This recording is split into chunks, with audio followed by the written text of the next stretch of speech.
committed me to up to this weekend, which is spectacular because I haven't finished what I started. Are you hearing us okay everywhere else? Can I get a nod? Kathy, are you hearing us? Thanks, Kathy. Awesome. Okay, sorry. And I'm Elisa Ulster, and I'm the social worker with the retinoblastoma team at Psychosocial. I'm Mackenzie Devlin. I'm a parent of a child with bilateral retinoblastoma here at Sick Kids. I'm Bulls, and I had bilateral retinoblastoma. Thanks, Ella. Alyssa, do you want to introduce yourself? Sure. Hi, everyone. My name is Alyssa. I work at Sick Kids as a research assistant. I work as part of the biobank team. Thanks so much. I hope you don't mind, I'm gonna call on people from home just because we haven't heard from everybody yet, and it's nice to know who's with us. So Brittany, would you mind introducing yourself? Hi, everyone. I'm Brittany Turnbull. I'm a parent of a 17-month-old daughter with retinoblastoma, and I'm in Halifax. Thanks for joining us. Kathy? My name's Kathy Johnson. Brenda diagnosed my daughter Sarah with bilateral retinoblastoma in 1983. And more recently, until she died, my daughter was participating in CRAB. Thanks, Kathy. Could we hear from IWK next?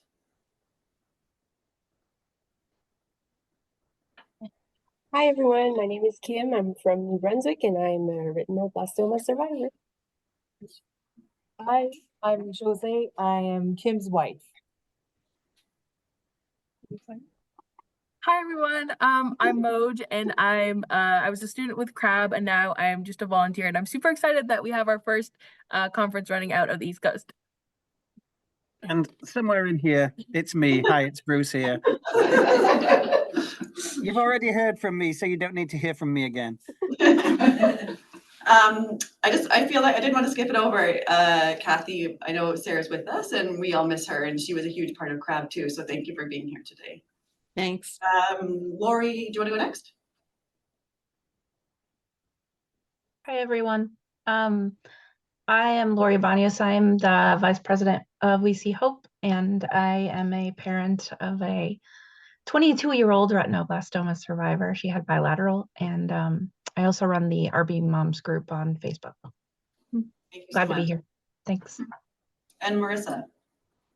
Hi, everyone. Marissa Gonzalez. I'm in Southern California, and I'm the president of the USA chapter of World Eye Cancer Hope, and I am a bilateral RB survivor and also, as of 8 months ago, a melanoma survivor as well. A huge thank you to Caitlin and the team for inviting We See Hope to participate, and we're just all really excited. So thank you, everyone. Thanks, Marissa. Now, have I missed anybody inadvertently before we get started? Not. Okay, I'm going to try and rush through some of the background. It's important, I think, so we all have a level playing field, but I'm looking forward to some of the co-creation that we have planned. So I'll do my best to be concise, but don't hesitate to interrupt if there's any questions. So very briefly, our research in Canada has consistently demonstrated that retinoblastoma patients and their families desire more psychosocial support. And this came out through, studies that were directly looking into psychosocial needs, but also indirectly, interestingly, studies we did on genetics.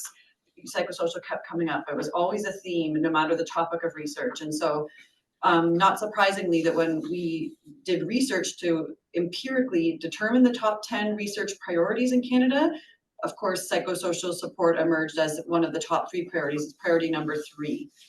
And the question in particular was, how can we improve psychosocial support for everybody affected by retinoblastoma? With this in mind, CRAB decided, actually, although it was priority 3, we decided as a group to make it the first research priority that we would address as CRAB, because we thought it was maybe some low-hanging fruit. There was some precedent from other diseases we could adopt, but much to our dismay, we have failed despite many attempts to get this type of research funded. And so what we decided to do was to do an unfunded study, a quick, simple online survey of Canadian retinoblastoma patients and parents to try and quantify their psychosocial needs, thinking this could then go into another grant that would then likely be funded. If we can say there is this need and we've proven it, now let's have some money so we can develop an intervention to address that need. And we're really close. We just submitted the last grant with some of the folks in CRAB, and we got really good feedback from that grant, and we were invited to resubmit it. So we're really hopeful this fall we might have some funding come in to actually do a bigger, more robust international study, which is why I'm so excited to have Marissa and Lori here. We're setting the stage for that funding, which will come through. But what today we're going to do is we're going to look at the results of that online survey together and try and analyze it as a group, which I've never co-analyzed results in this type of setting. And I'm really excited to try it out and get some feedback, and we'll see how to do this effectively. So just a little bit more about the study so you can understand the results we're going to look at. On the screen now, you'll see a series of 6 panels of social media posts, just trying to simply illustrate that because this was unfunded, we had to be a little bit low-hanging fruit, I guess, in terms of how we would recruit. So we really relied heavily on social media and some clinicians to help us find patients and family members to be part of this. So there's a series of little posts, and we had this going on for many years now. Some of the posts include some quotes that we've captured in other research studies, like this quote here that says, "I personally feel that there needs to be better access to other survivors and other parents of survivors because not everyone has the same community support." So that's the type of thing that we keep hearing from patients and families. So cutting right to the chase, the data collection. The first thing we collect in the survey is some demographic data. I'm going to present to you a very high-level overview of that today for the sake of time, but and I'll go through the results in a second. Right now, I'm just trying to show you the actual data collection tools. The next thing we administered is what's called a distress thermometer. I have a PDF of that on the screen now, but essentially it is a 0 to 10 scale that patients or parents would rate themselves on, 10 being extreme distress, 0 being no distress. And there's a little bit of different interpretations in the literature, but by and large, and people here might know more about this than I, by and large, my understanding is that a score of 4 or higher, some people say 6 or higher, but generally 4 or higher is considered moderate to severe distress.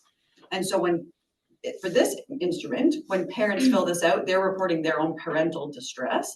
And similarly, when patients fill it out, they're talking about their distress. And then there's a problem list that accompanies a distress thermometer. It's a list of, I think, just over 40 items, and people can comment if they've had any concerns about this list of quote unquote problems in the past week. And again, for this instrument, the parents are talking about their own self. So as a parent, have I in the past week had problem with pain, with fatigue, with housing, etc. So we administered this in our online survey to parents and patients. And then we also asked people about their access and need for both information and for services, because we hear that there's unmet needs and or difficulties accessing information and services. And we administered a tool. I've got the very beginning of the tool on the screen now, just to give you a sense of how it works. But it was a tool that another investigator created for a different disease, and we adapted it for retinoblastoma. And respondents are asked to comment on whether they have used or a need for, and then it gives a very long list of different types of services or information. And when the parents fill it out, the parents are asked to comment, it says here, indicate your access and need for information and services related to your child's retinoblastoma diagnosis. So while their needs are important broadly, we're really trying to focus on things related to their child's retinoblastoma. And likewise, when patients or survivors fill this out, and whichever term I'm going to use, they're asked to speak to their need for information services broadly, because they are the patient. I'm going to pass these around the room, these tools, in case it's easier to look at them in hard copy. And then I'll just help you because you're far from front. And then I'm going to put the PDF in the chat so people at home can pull them up too. Take one of each. So I just want everyone to just take a second. I'm going to put it in the chat in just a second. I'd like everyone just to kind of familiarize yourself with these tools, because if we're going to analyze the results, it's helpful for you to understand what on earth we ask people. So you don't need to know them very specifically, but just gives you a flavor of what we were doing here. So let me throw that up in the, I'm going to drop the PDFs in the chat for you guys. Maybe.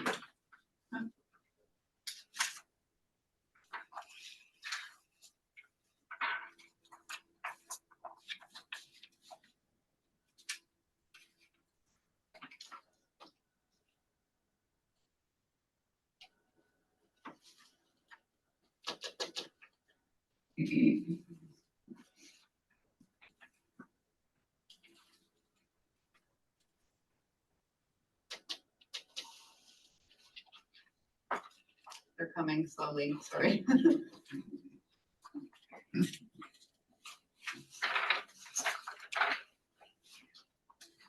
I hope that's the right three. If you guys want to take a quick peek at them, we can look at them together too, but let me just share my screen again. Okay, I think I put them in the chat. I hope you can see them. I'll also pull them up on the screen. Again, we don't need to memorize them or anything. I just want you to have a little. We don't have them in the chat yet. That's a problem. The main chat or is there? Well, we only get access to one chat. No. It says I sent them. Maybe it takes a minute, but I'm going to pull them up on the screen too, Bruce. Thanks for telling me. I hope they come Okay, through. thanks. Do you see them, Melissa? Okay, so they're coming. Take a minute to load. So this is the information and service needs for parents. As I mentioned, it says indicate your access and need for these information and services related to your child's diagnosis. And then there's things including retinoblastoma treatment and side effects, long-term screening for second cancers, internet sites about cancer. And for each of these long list of services, information and services, there's 4 response options. So I have not used this, but I don't need it. So that's not an unmet need then, because they don't need it. I have not used it, but I'd like to use it. I have not used it and I have used it rather, and I would like to use it more. And I have used it, but I have no need. So what we're really curious about is those information and services that people would like to use, but they haven't, or they would like to use more, because that's telling us there's some sort of mismatch in what people need and want and what they're actually getting. And so I'm going to keep going my presentation and we'll look at the results together in just a second, but that's those items. So the distress thermometer, as I mentioned, this information and service needs. And then the other thing we did measure that we don't have time to go through today is supportive care needs. And there's some validated instruments to measure supportive care needs in parents and patients. For the sake of our discussion today, I didn't think it was realistic to get through all of this, so we're just going to focus on the distress thermometer and the access and need for information and services. So I'm going to show you now some of the preliminary results. And then what we're going to do is I want to try it. I don't know. It's called the Disney Creative Strategy. So the way that Disney Creative Strategy works is you approach a problem through one of 3 different lenses, and it helps you look at the holistic issue and come up with a really well-balanced interpretation of how to solve a problem. So we're going to try that today when we go through these results. I don't know if it'll work, but I'm excited to try it with you. And Marissa and Lori are going to help me guide that exercise in just a second. But first, we'll look at the results, and then we'll decide which of them we want to kind of co-analyze together today. So in terms of the results, these are the demographics. This is very scant amount of demographics. We have lots more information, but I was trying to keep it to one slide today. So I'm going to walk you through it very quickly. We had 55 parents and 24 survivors that gave us demographic information. The average age of the parents was 44, and the average age of the survivors was 34, but both groups had a very wide range of folks involved with respect to age. We had an uneven distribution with respect to sex. Again, there's other questions we asked about gender and other things, but I didn't have time to put them all up today, and nor do we have the time for that. But looking at sex only, which I know is limited, there we had more females than males for those who chose to disclose their sex. The top 2 ethnic origins that were shared are European and Asian. There was other groups represented, but we have a disproportionate amount of European respondents. There was a lot in the parent group. There was a large amount of people that had a family history of retinoblastoma, which is very different than our survivor cohort, which was primarily those without a family history. In the parent group, the average year since diagnosis was 9, but we had parents that were further out from that diagnosis. And that's not like the survivor group, which is to be expected, because we had mainly adults filling this out. They were further out from diagnosis than the parents. The average time was 32 years out from diagnosis, with a big range there. And the laterality was pretty well split. Both groups are about 50-50 bilateral and unilateral representation. So here's the distress results. Of those that filled this out, you'll see not everyone who gave us demographics filled out distress, which is the nature of these online forms. We see that parents in the parent cohort, we had 61% of the parents, so more than half, reported clinically relevant distress, which means on that thermometer, they said they had more than 3 of distress is what they rated themselves, meaning 4 or higher. Okay. Whereas the survivor group, it was 50-50. So half of the survivors said they had distress that was clinically relevant and half of them did not. So the results are, I'm trying not to interpret them because that's our job to do together today, but that's just the facts. The mean distress score for both, however, was near 4. And there was a larger range among parents, with some parents reporting as high as 9 on that thermometer that goes up to 10. We didn't see as high of scores in that way, but that could be an outlier. You know, we don't know exactly what's going on there. So that's distress. So definitely, I think, no, I'm not going to interpret them, sorry. In terms of the problem list, 7% of parents said they had no problems, which therefore means 93% of the parent respondents said they had at least one problem. Survivors, 40% had no problems, 60% had at least one problem. And then we look at the categories of problems. So those problems on that distress thermometer are categorized into 5 groups. You can see here that those that were 70% of the parents, said they had at least, that should be 1 or more physical problem. 83% of parents had 1 or more practical problem. 72% of parents had an emotional problem. 50% had a social problem, self-reported, and 15% so they had a spiritual or religious problem. And it's about the same-ish in the survivors. So physical problems, again, about 60% of survivors had at least 1 physical problem. 65% had at least 1 practical problem and emotional problem. 50% of survivors had at least 1 social problem, and 35% of survivors had a spiritual problem. I don't like the word problem, but that's just what the measure calls it. So they had something in those domains that they wanted to share. Okay, so that's the distress thermometer. We looked at those 2 components of it together. Now, the last thing we'll look at now before we do our co-analysis is access and need for information.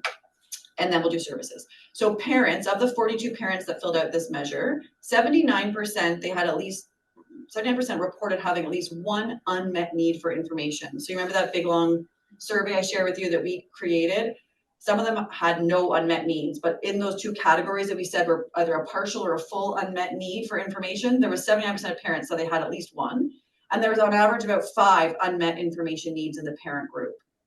Conversely, in the survivor group, 47% of the respondents had more than 1 unmet need.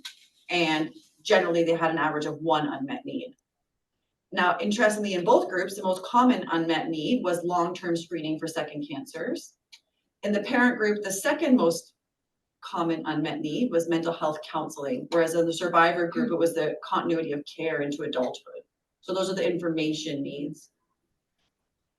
And then if we look at services, again, a large proportion of parents had at least 1 unmet, that should say service need. Or yeah, that's wrong. 1 unmet service need. And this is all wrong. And I gotta fix that. Sorry, I don't want to cause confusion. So anyway, service needs, yeah, 83% of parents had 1 unmet service need. The average unmet number of service needs was 4 amongst the parents, and the service needs that they were calling for were family counseling, most importantly, followed by vision loss rehabilitation services. Whereas the survivor group, 63% of survivors had an unmet service need. On average, there was 2 unmet service needs amongst the survivors, and the most commonly unmet service need for survivors was long-term treatment and follow-up and continuity of care into adulthood. So very similar to their information needs. So that's a lot of information, I know. Let's talk about how we think we can co-analyze this together, and then we can decide how to best approach this. So I don't know, is anyone familiar with this notion of the Disney creative strategy? No, I wasn't until I was trying to sort of, I know I really am a huge advocate for patient engagement and partnership and research in every part of research, which includes analyzing results, but I'm not as practiced in this domain. So I found this tool. The concept is, as I alluded to a minute ago, we separate people into, now 1 person can do this and kind of put on different thinking caps, or today what we're going to do is we're going to assign people into one of these 3 groups, and then we'll take maybe one of the results, maybe the distress thermometer or the whatever, we can decide as a group what we want to analyze, and we're going to try to look at those results through these lenses. So for instance, you could start with the critic. So they're going to look at the results and they're going to be kind of pessimistic or maybe negative about the results. And rightfully so. Some of these results could be challenged. There's definitely limitations in these findings. So that's the job of the critic, is to help us pick the findings apart and see why they might not appear as they do. The realist takes the results generally at face value. So that's maybe an easier group. They're just going to take the results as they are and interpret them as one might just look at very plainly. And then the dreamer, which is Brenda, would look at the results maybe through a very optimistic lens. So you might, well, the results, you know, whatever. I can't even do that. But the dreamer is to look at the results from a very, like optimistic, promising perspective. And so I was hoping we could do is maybe we'll just take one set of results at a time and separate ourselves into different perspectives, think about them in that way, and then we'll come back together and share and see if we can come up with a united analysis, which we could include in the paper, right? So, I don't know, like if my boot was, I'm going to try to do this on the spot, it'd be terrible. But let's say I have no boot on, you know, the dreamer might think it's because my foot is grounded in the earth and I don't know, I'm connecting with nature or something, and the critic might think that I don't know, my boot broke and the world's coming to an end or something, and the realist would think she's just not wearing a boot. So that's kind of what we're trying to do here, is look at these results from different perspectives, and then together we can have a unified story, which is just that, you know, I don't have a boot and it might help me feel connected to the earth, and you know what I mean, like a unified story that presents all of these perspectives. Are you up for this funny, weird challenge? My only kind of question and quandary about approaching it in this way is that we're kind of being asked to present a certain perspective, right? Yes. Like if we're being asked to present as a critic and we might not feel like a critic. Yes. I'm not sure. It's going to be, it's challenging in that way, but that's why at the end we're going to come together and see what resonates the most. So Okay. I'm not very good at being a Validate. dreamer, Okay. but I'm going to try, and then we can together. Is that okay? Are you open to that? I Yeah, see yeah, your I mean, point. I think just as long as like we're not publishing things that we don't actually really feel, right? So as long as we do have the opportunity to say like, actually, no, even if, you know, like I'm Completely agree with and I you. present a critical. I agree with you entirely. Yeah, and you might not feel good about the dreamer, but I think it's still useful. This whole exercise is done after you're like solving a problem, which isn't a problem, it kind of is. And I think we all probably land somewhere in the middle, which is this finished strategy, right? Like rarely will someone likely be super negative or super optimistic, but somewhere in the middle is maybe where the truth lies. Right, and so we're just kind of trying to stretch ourselves to like extend our kind of appreciation That's of the information, as opposed to saying like, yeah, this makes sense, which as you present that, and as somebody who had retinoblastoma, I'm like, yeah, that checks out. Exactly. You know, so you probably shouldn't put me in the realist category. So how do we get into? I'm going to do that. Sorry. I see. So the plan would be, if everyone's open to this, that Marissa and Lori will guide all the folks that are not here physically, and I'll mute this room and you guys can all talk amongst yourselves with one perspective. And then in this room, we'll separate into the other two perspectives, and then we'll come back together in a couple of, you know, after 10 minutes or something and see how it's going. Does that sound okay? Yeah. So Halifax wants to dream. Oh, brilliant, because I can't do that. Okay. But that means Brenda can't be the Brenda dreamer. can't be the dreamer. That's going to be hard. Can we first decide together? Do you want to start with, well, which result would you like to try and analyze first? We'll just do this first, then we'll come back together and make sure it's not a terrible idea. So just to remind ourselves, we could think about the distress findings, the problemless findings, the access and need for information findings, or the access and need for services. They don't have a strong opinion about where we should start today. I think we should start with distress because it's the easiest. I thought so too. Great. Yes. Okay, so I'm going to suggest then, per Bruce, that the folks, Marissa and Lori, would you please help guide? Can this be conversational? Someone could write it down if you want. This is not meant to be formal yet. Just guide a discussion with all of the great folks that are not here physically about the distress results from the dreamer perspective. And then we will get back together. It's 2:57. We're already running out of time. So how about in 15 minutes? This might not be all we get through today, but let's try it as an exercise. And we can always do more of it offline if people find this fun. I think it might be fun. So in 15 minutes, I'm going to unmute you all that are at home, and you can share with us how you're doing. You can also chat me if you want me to unmute you before then, and you guys have my cell phone as well. But is that okay? Lori and Marissa, are you going to give that a shot? Tinkerbell's gonna sprinkle some fairy dust over these results. Let's do it. Sounds great. Okay, so I'm going to talk to in-person people. Let me just get this started so you guys can get going, and this is not my specialty.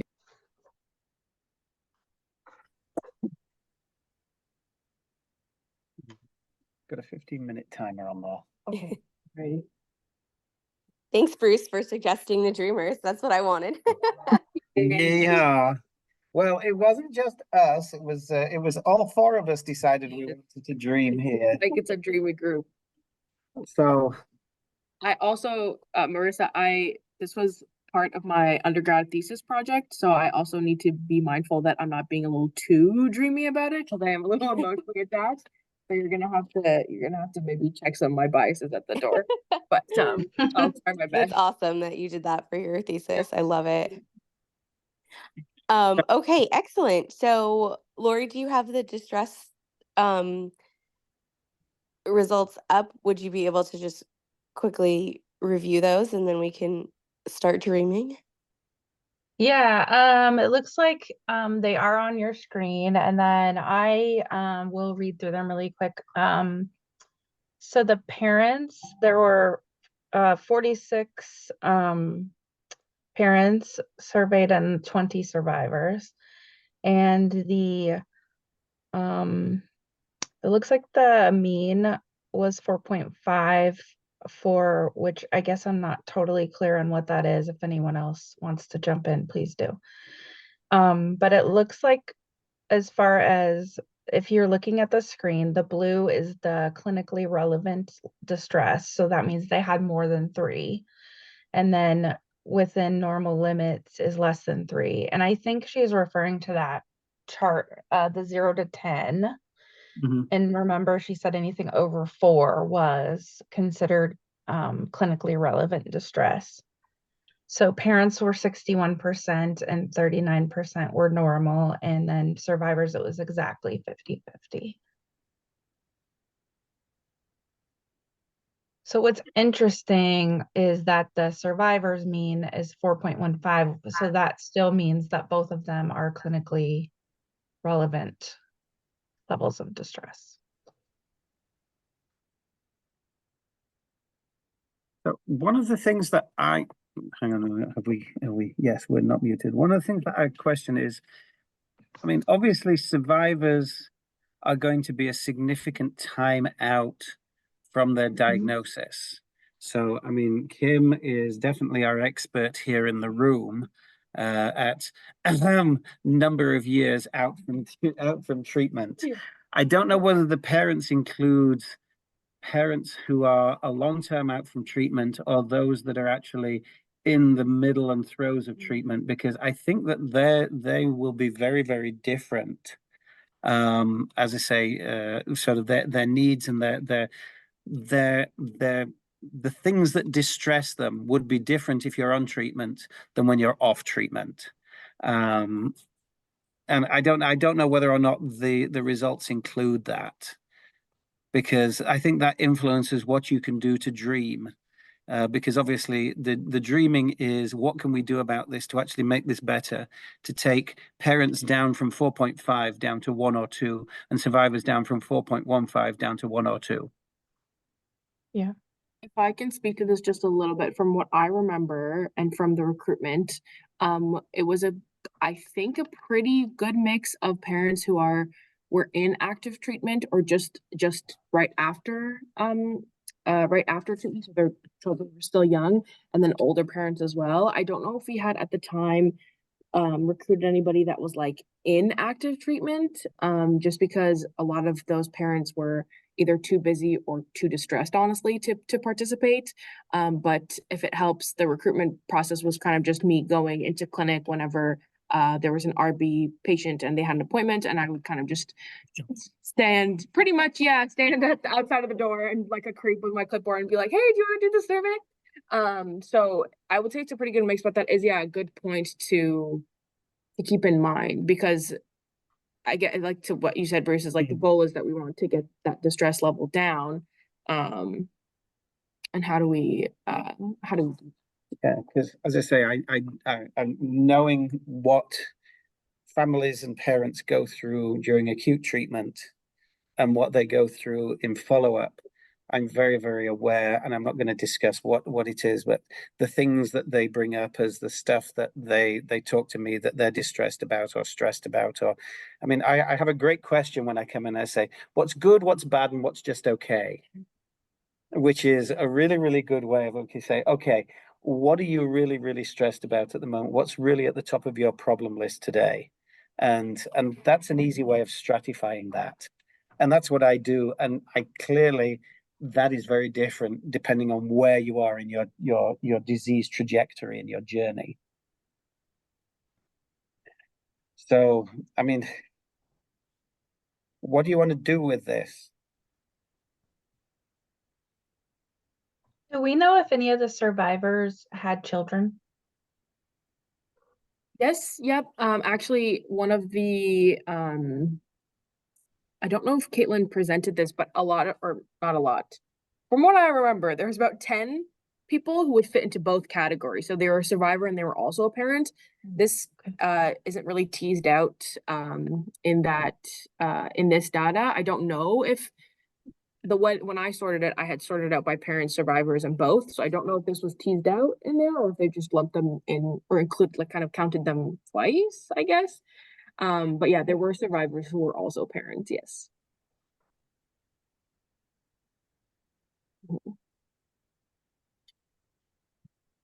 So is our task here to dream and say, how can we actually make this better? I think it's more interpreting the results as a dreamer. So, for example, with the 50-50 split of survivors feeling that they needed more information, I think a dreamer would say that this is great because half of the survivorship or the survivor community knows about screening for secondary cancers, knows about genetic counseling, knows if they have a hereditary form of RB, what that means for potential biological reproduction. Being super active on Facebook, I know that is not the case, but that's the critic's job. So I think the dreamer would say that it's fantastic that half of the people represented in this study feel that they have the proper information as adults moving forward in their life, knowing what their RB history means for their future. Or even that they experienced potentially less distress because they are so far out from diagnosis, or because of the nature of the disease and that they were probably very young when they experienced it. And if they had supportive families, which I know a lot, at least in CRAB, that a lot of families are super supportive and have helped those survivors excel and not feel like they are lacking or missing in it or anything or in any way. So I think I would say that as well too, is that exactly that the survivors were, the nature of RB is such that the survivors probably don't remember having their treatments, and Kim, you can add that your perspective in there as well, and also that they are further out from the direct psychosocial impacts, not just on them, but on their families. Like if these survivors are adults, then their families have probably also moved past, or I guess if we're dreaming, yes, is moved past that initial kind of distress, I think. Or have sought yeah counseling, therapy, community, mental health, strategies to help them cope with PTSD or memories, and they have it in their mental health is in a manageable place when things do come up. I think one of my thoughts as a dreamer is that looking at these data, it's what opportunities does these data give us to actually try and make things better? So recognizing that a lot of parents have a huge amount of distress, it's what can we do and what solutions do we have to alleviate that distress and to reduce that down, and what can we do to support the parents? And also, what can we do to support the survivors? The difficult thing is trying to work that out, is not knowing exactly why they're distressed by just looking at these two donuts. which is then me becoming slightly a bit of a critic and a realist in there. But it's really, as I say, mine is looking at these opportunities, and the opportunities to actually provide that support are huge, which is where our social worker may come in. And Jose, I'm going to bring you in and here because I'm mean and evil, put you on the spot. When I was looking at the numbers and I was seeing that the survivors were a little less distressed than the parents, I was like, oh, cool, isn't it awesome how survivors are like almost forced born into resiliency, and how as much as the parents worry for the children and what is going to happen to their children, the children are stronger than what we think, than what we expect them to be. So it's beautiful that a child becomes an adult and is strong and capable and reaches out for help and all that, whether it's with for mental health counseling or anything for like physical health. I can't help but think about the realistic side too. Like that's kind of creeping into there because going through that is traumatic.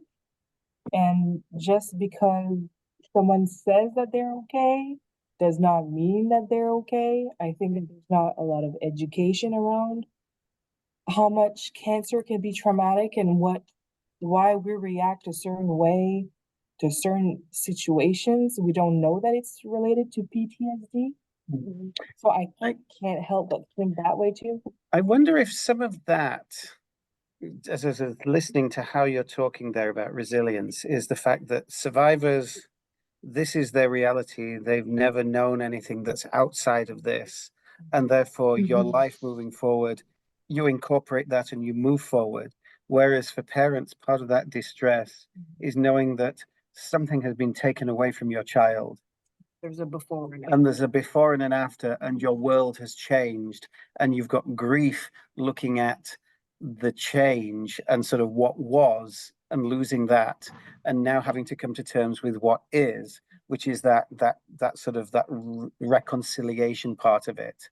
And I don't know whether that's in there or whether you could address those. I mean, as a survivor, I don't know, does that ring true, or I don't know. It does.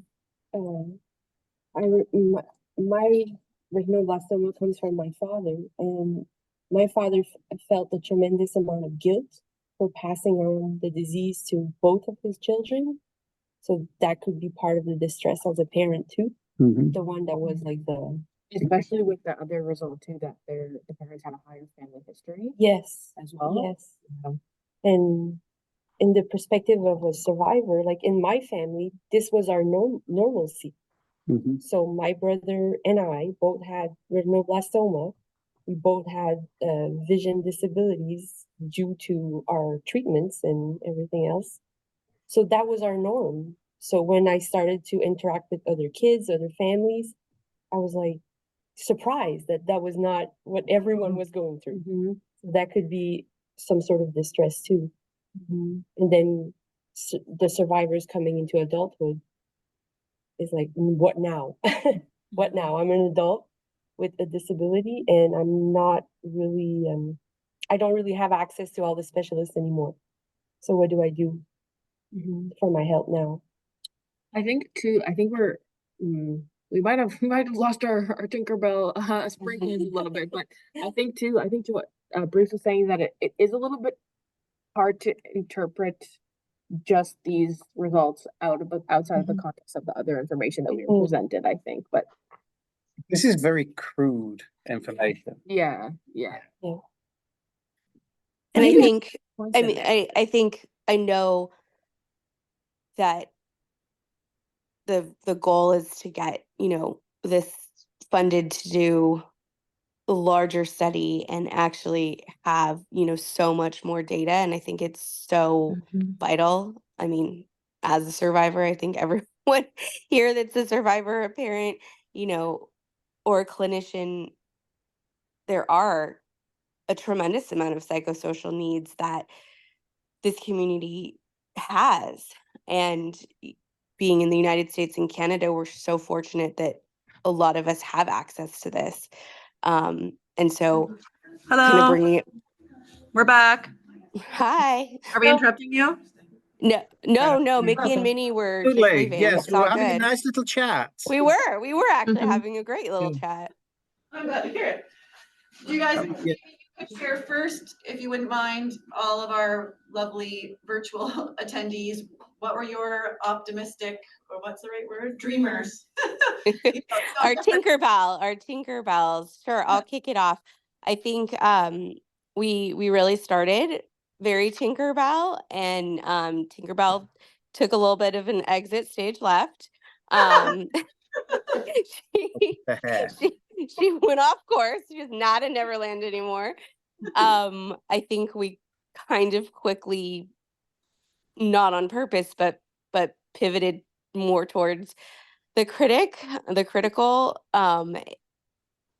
in how, knowing this data, how do we help parents and survivors? One of the dreamer, I think, thoughts is that, hey, if 50% of the survivors are saying that they have adequate information in their needs, that's great. That means that that survivors know about genetic counseling and know about second primary cancers and know about potential biological reproduction, and that 50% number is wonderful. And then I think I took it to the critics saying, I know that every other day someone is asking about genetics on Facebook. So I know that there's still a huge need for that. And does anyone else want to jump in? Can you give me some dreamer ideas? Yeah. So from my point of view, as I say, I was concerned that these data are just very, very crude and they don't give you any detail. But yeah, I'm a dreamer. I mean, I dream for more data. I love that. Okay. I also dream that this gives you tremendous opportunity to say, okay, the challenge is that even though 50% say that they're good, the other 50% say that they're not, and 61% say that they're not good. And so this gives you a massive amount of information to say that there really is a need for more information, more distress counseling, and whatever else it is. And so to look towards that I think from me gives you a research opportunity to say, okay, what is it that you're distressed about, and what are the low-hanging fruit and what are the high-hanging fruit that we can actually do something about, which then leads into a better survey to say, okay, these are the things that we actually need to drill into to say, okay, how can we then help, and what tools that we have easily accessible that you can just throw in, and what are the ones that you can't. And I think that Jose was really, really, I mean, I'm going to ask you to speak about your resilience as well, because you brought that up. Remember. Well, I can jump in and then you can take credit for it because I wrote it down. You said that, survivors are really born into being resilient. And so like parents are distressing about their children, but that it turns out that they're doing a lot better than we might think. And so that might be reflective in this data that's showing that the parents are distressed at a higher level because they're worried about their children with cancer, but then we're finding out that actually they're doing better than we might expect. So Thank you. Those I are thought great. that was brilliant. Yeah, I think so too. That's excellent.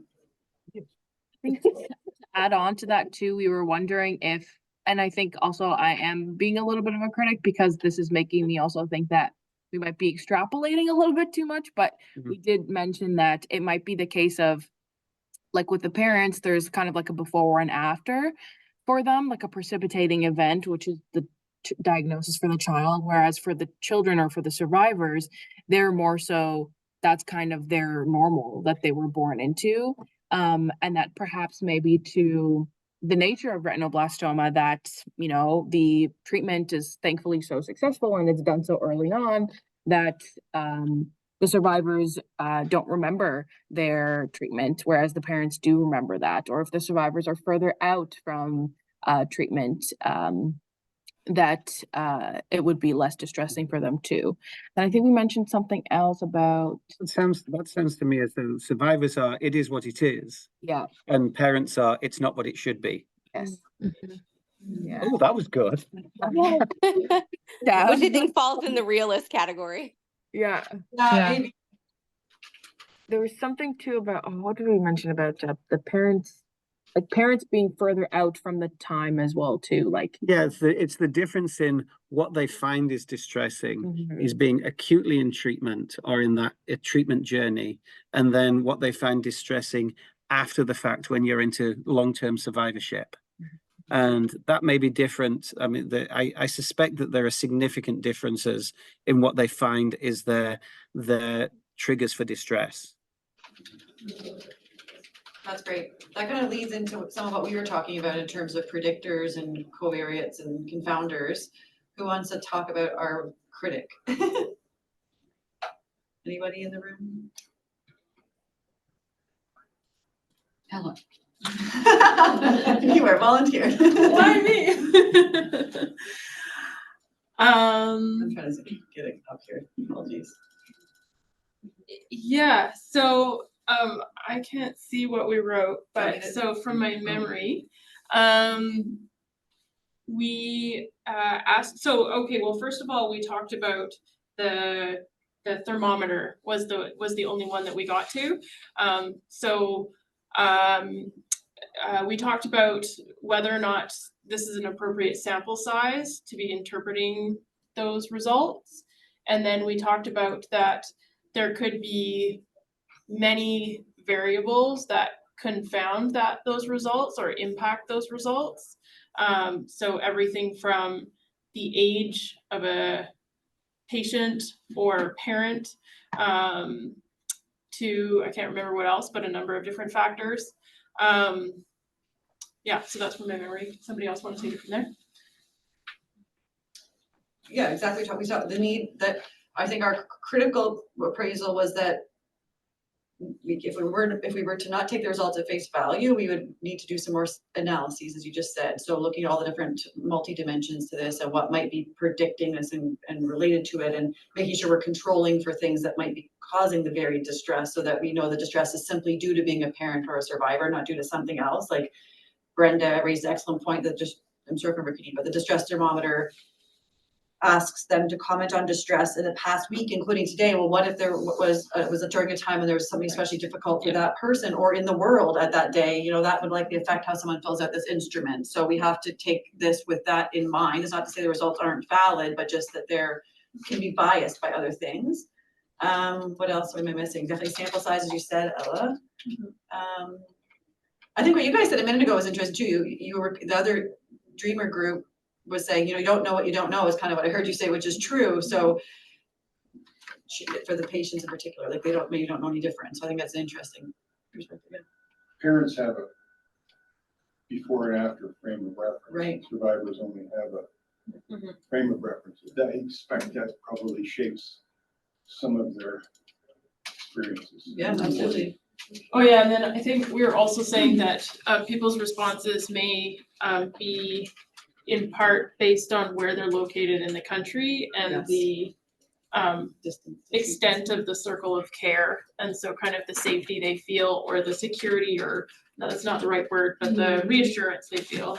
I think that also gets to the interestingly, the parent group who had arguably more distress had a significantly higher family history of RB. And I think that's interesting because one might hypothesize that with a family history of RB, you might be less distressed because you have more familiarity. It's not as familiar to you. So it's interesting that in spite of there being this family history, I guess conversely, maybe having had a family experience, it's more stressful depending on how the outcome was for your family. I shouldn't bias that, but it's an interesting variable to consider in all of this. Be interesting to see what these results look like 20 years out. Sorry, just a difference in care and outcomes. Indeed. Sorry, go ahead. I was just gonna ask, did you ask if they knew that they had a family history or knew that they could pass it on? Yes, I believe that's how this question that I'm 99% sure, but this was many years ago now, that we asked them, did you have, meaning we weren't asking, is it heritable? Does it not? We weren't asking if the child has a germline retinoblastoma, but instead the question was worded, I think, like, did your child inherit this? Do they have a history in the family of this condition? I believe that's how the question was worded, although it could have been misinterpreted. That's interesting too. No, I mean, like, did you ask if they actually, so a lot of survivors don't know that they can pass it on, or don't even know that that's what they had. Like, Right. I've just come across that a lot. So I wondered if some of the family history were people that didn't know that, like, they were more distressed because they passed it on, not realizing that was what was happening. I guess that's my point. Oh, you're asking, did they know they had a family history previously at the time the child was affected, is what you're asking? Yes. Yeah. No, we did not ask that. We asked at the time of filling out the survey. Okay. Was there a family history? So did the child inherit heritable retinoblastoma? But no, we didn't ask whether that was unbeknownst to them at the time of it being passed on. We did not ask that. That's interesting. But in terms of knowledge of genetics of retinoblastoma, your population you studied is well trained already by CRAB. Well, these aren't all CRAB members, Okay, and I don't think we should But they make all that have kids with assumption. retinoblastoma. Right.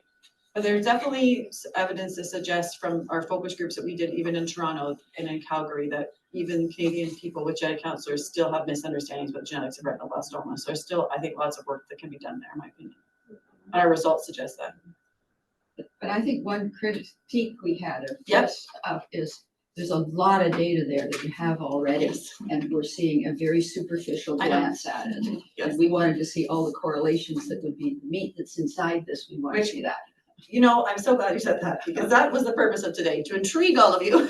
So you might join me in the fun journey. We have a student that's coming this summer whose sole job is to help us analyze this any way that is statistically valid. And so we would love to have anyone who wants to be involved work with us and the students. They will do a lot of the analyses and show it to us so we can interpret together. But the purpose of this today was to help with that. Yeah, you want to be?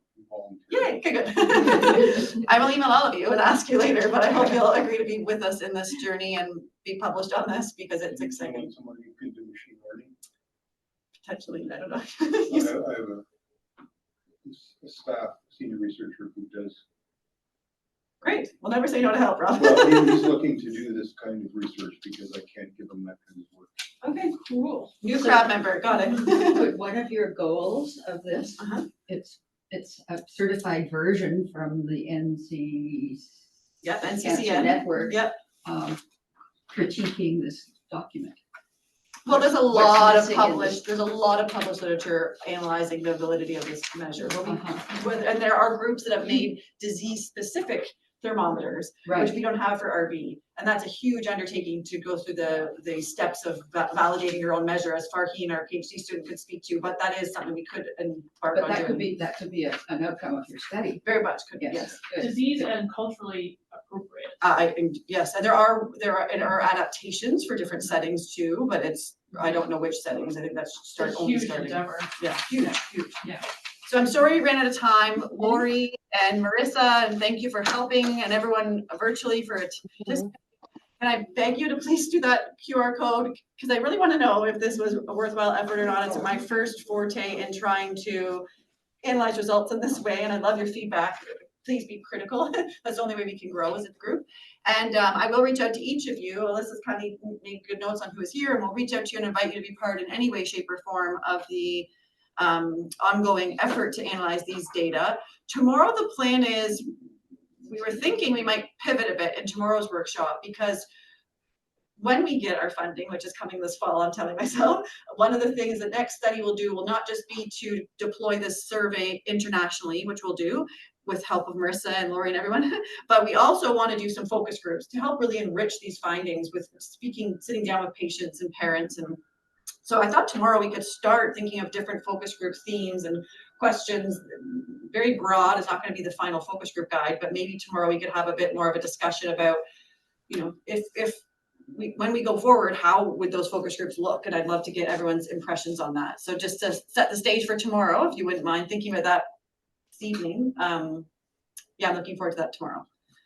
Any Caitlin? final Yes, Caitlin, there was just also another thing that I want to mention that quickly came up was that, I can't remember who asked, but in our group, they were asking if we know if any of the survivors were parents themselves as well. And I think I remember that when I was looking at the data that we had that teased out where we could see like who was both a parent and a survivor. Yeah, there were some. There definitely were some, and I didn't break it apart that way, but that's definitely needs to be accounted for. I mean, obviously with 83% of the parents saying there's a family history, it's quite likely they then also filled out the survivor too. So we have to look at that. Yeah. There also like a way, if you were doing it twice, like, so when I was approached with this, it was probably in my blur phase of diagnosis. Yeah. And now I'm looking back, I'm like, did I fill that out? So if I went back now to the website just to fill it out, like, what if I filled it out 3 times? I have to check that. Like, can you I check? checked, that's part of the analysis. So we remove any duplicates. Okay. And I believe You our, pick the first or the last? I believe we took the most recent is the decision that was made, but I have to double check that. But yes, we definitely look for any duplicates because you would not be the only person to have done that, to be honest with you. So that happens a lot. Yeah. Do you still have the remote? Yes. Do you still have it? We have everything. So we could Very look at interesting change data, over too. time. Yes, I'm a data hoarder, so I will have everything. Of those that responded multiple times, we could look at its change over Yeah. time. Yeah, I don't know there's that many, to be honest. I know in the other study I did a long time with the priority setting study, there's many people that gave me priorities on multiple times. In that study, I could just take them all. In this study, we have to have a decision. I can't remember what it was, but I believe it was we keep the most recent, but I have to check. Is there an anonymous option? Like, can you? No, I do not believe so because Okay, you have so to you give do have to consent know. Yeah, and right. Okay, if everyone could join the main, you're gonna be pushed back because we're done now, right? That's what he said, 3:30. We're gonna join the main room and we're doing a little something special there. So I hope everyone doesn't log off and gets back on that main room and helps us end the day together. Thank you so much. That was fun. I hope you enjoyed it.